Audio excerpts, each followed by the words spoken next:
And being the last full week of August before the Labor Day weekend is the end of next week, we've seen a lot of, not a lot, actually. The markets are basically flat over the last week. There's been a bit of a range. I mean, we've had a couple of dips and a couple of rallies, and more or less, in the words of William Faulkner, a lot of sound and fury signifying nothing. The truth of the matter is there are buyers below the 26,000 level. I've chronicled this many, many times. The buyers are patient. They are long-term in nature. They are holding, and the speculation is getting smaller and smaller.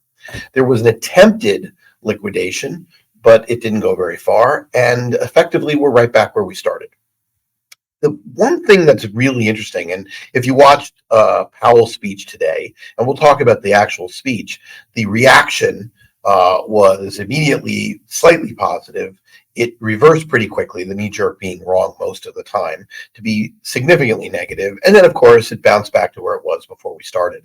This tends to be the cycle when there's not a lot of news going on. I formed the thesis, and I've talked about this, as the market is caught between a potential black swan and a potential white swan event. The black swan event would be if something bad happened, and as a result of the DOJ, Interpol, the FBI going after Binance, because the market liquidity in Binance is still very, very substantial. Now, I will tell you, it boggles my mind that people are still doing as much trading on Binance and have as much asset on Binance relative to other markets after what we went through with FTX, after all the allegations that are out there. I'm not saying not to trust it. I think Binance is probably okay. I really have no firsthand information. Now, my friend Mike Alfred would disagree with that, and we're going to talk about BNB later, but the reality is we don't know.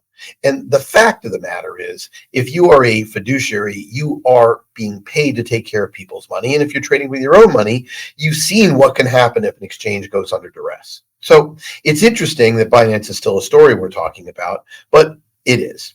And on the white swan side, of course, we've had no action, no talking about the Bitcoin ETF this week. The grayscale case, which everyone was all excited might get decided. If it doesn't happen by next week, I think the court goes into a recess. I'm not really sure of how that works out, but the reality is we could have significantly more time before a decision gets reached on a Bitcoin ETF. Now, I'm public. I've talked about this with CoinDesk and with others.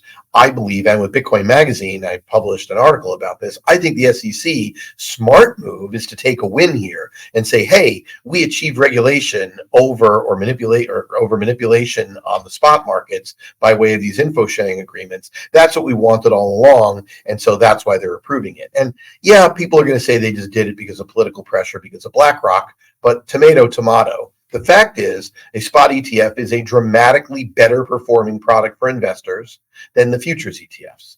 For a variety of reasons, it's in black and white. No, it's not 30% because the futures one was paying dividends. But if you look at the futures, you will see bid offer spreads that are dramatically wider. I mean, right now, if I look at the futures, I see bid offer spreads that are $20, $30 wider than the bid offer spread in spot. And that alone is a reason why we should be focused on spot ETFs, in addition to the fact that you have to roll the futures every 3 months, et cetera, et cetera. But leave it there. The fact is nothing has happened.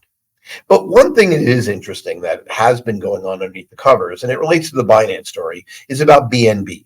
So BNB, the Binance chain token, is associated, and there have been lots of rumors, and I don't know what's true or not true. I'm not going to lie about this. I don't know. But there have been rumors that if BNB falls too far, Binance solvency could be in trouble. Now, I'm going to say, count me very skeptical on that point. I tend to doubt that, but those are the rumors nonetheless. But what's amusingly dumb about these rumors are, first you hear, words that, well, when it was trading at 212, if it goes any further, it could be a problem. And then people say, well, if you could drop it below 200, it will be a problem. But let's understand what we're talking about. We're talking about a multi-billion-dollar enterprise. And we're talking about its solvency hinging upon a token whose liquidity is unbelievably thin. To quote this, I actually published on the CoinRoutes blog this week a comparison. And in that, I basically showed that if you sold $15 million at one time of BNB. You could knock it down 16%. Well, at that rate, it would trigger, if there was such a thing as a trigger of insolvency, you could do that for 15 million bucks. Clearly, there are people out there that would figure out how to profit from being able to do that. Obviously, that's not the case. It's equally true that they could ramp it up by paying a very small amount. You buy $15 million, you can move it up a lot. So to say that the fate of an exchange rests upon the liquidity of a token with such a liquidity is ridiculous. So why do I care about this? And so what is the other point? The point that we've made repeatedly is that using collateral that isn't filtered and isn't a haircut for liquidity is problematic. So I don't know what Binance did. I don't know if there are loans like that. But what I do know is it shouldn't happen. And it's one of those things in the crypto sphere that makes me crazy because we know it needs to change. But we'll leave that where it is. The only other point that I would make in terms of liquidity is people have also talked about, we had a conversation on Crypto Town Hall about whether something could dethrone Ethereum. And the answer is, from a technological point of view, potentially. More likely there'll be niches for other blockchains. But the fact is, liquidity matters, and people need to understand that. Now, at CoinRoutes, we look at this in depth, and we look at this in depth at all times. We have the real-time order book constantly available to our algorithms. And one of the things that we keep getting asked is, what's our advantage? And our advantage, very simply, is the fact that we know where the liquidity is, and we can hide what our customers are doing by watching what's going on. And if you don't watch what's going on, you can't. Now, why do I mention this? I mention this because every one of the moves this week that quickly reverted were probably from dumb trades, people who had a view, put in an order, and got them executed poorly. We see it all the time, and it's just something that just doesn't need to be the case. And we'll talk about this more in future weeks, but I just want to point out that if you're not aware of what's going on in the market structure, you really shouldn't be talking about that. Okay, there are two other topics we're going to talk about. The first news event of the week is finally the Treasury Department released guidance on tax rules. Now, I haven't dug into the rules directly. It's predictably a long document. It's open for public comment. All I can say are two things. On the plus side, at least it's an attempt to create tailored rules. They seem to have avoided minors, which is good. Their definition of brokers seems to be a bit expansive, but we'll see how that works out. I mean, Patrick McHenry on the Republican side immediately criticized it and said we should push forward the FIT Act rather than having various rules go out in a vacuum. And that makes a whole lot of sense, actually. But at least it looks like some people are trying. We'll see how it plays out. I might have a totally different opinion when I dig into the meat of the rules. But it is something that people are going to be looking forward to for weekend reading. The next piece isn't really news, and I don't know when it came out. But what I can say is, having read Arthur Hayes's Medium post, actually I read it, I'm a subscriber to his, to his Substack, but I first started looking on Medium because it comes up first. Then I finished it on Substack. He had a very interesting piece this week talking about how, despite what Powell is talking about at Jackson Hole, and I am going to have a last comment about that, despite that, the Fed is trapped. Now, you've heard me say the Fed is trapped for a while, but Arthur is dramatically better at explaining why. And he also explains probably why the markets haven't been dumping. What he did is he looked at the fact that the Federal Reserve is paying out interest.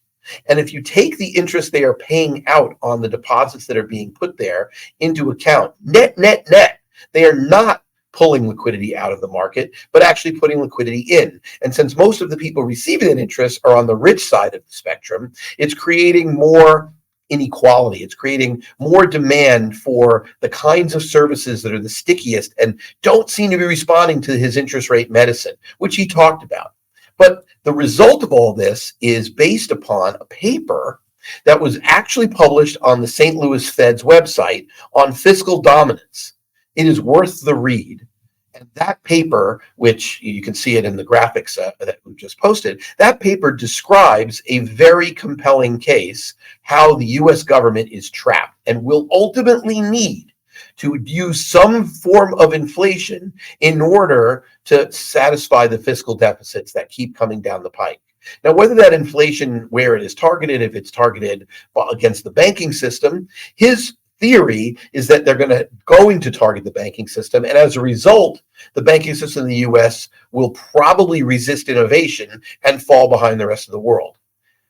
put simply, Banana Republic 2.0 on your way if he's right. Now, I'm not saying he's right, but what I am saying is that if you think about the bull case for Bitcoin as something as the antidote towards the type of financial inflation that will need to be engineered, it seems extremely positive. That's a long-term thing, but it's fascinating to see it up on a Federal Reserve website for lots of reasons. But I encourage everyone to read Arthur's missive and to read the paper. Let's talk about the Fed, and let's talk about Chairman Powell's speech in Jackson Hole.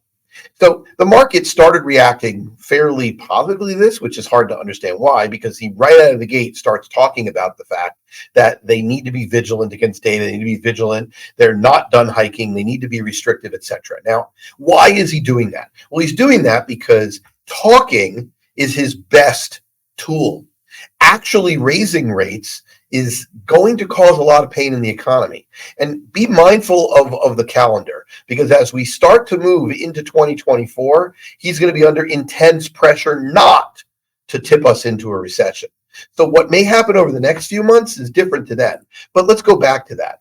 If you want to know why he cares about inflation expectations, the news story came out later today, so I just saw it, that the UAW had almost a unanimous vote to authorize a strike if they can't come to terms next month with the big three automakers. Now, if you're Chair Powell, the one thing you absolutely can't afford to happen in the battle against inflation is for major unions to be demanding significantly increases in wages. He can't afford that. So he needs to be talking to try to get them to reset their expectations lower. That's what he's going to do. Now, what they actually do will have a lot more to be happening based upon what goes on with the data and basically what goes on with the federal coffers. The actual problem that he has is he is well aware that if the long end of the curve continues to go up, if the long bond goes up, the cost to finance the U.S. deficit will eventually reach a tipping point to where we cannot escape. And that's something he's aware of. And that, by the way, is in that Fed paper, which obviously he's probably read, and he's probably read many others that's saying similar things. So why should we be surprised by anything Powell said? Well, the answer is we shouldn't. And what did the market do today? It basically did nothing. It said, oh, okay, yeah, this is more or less what we expected.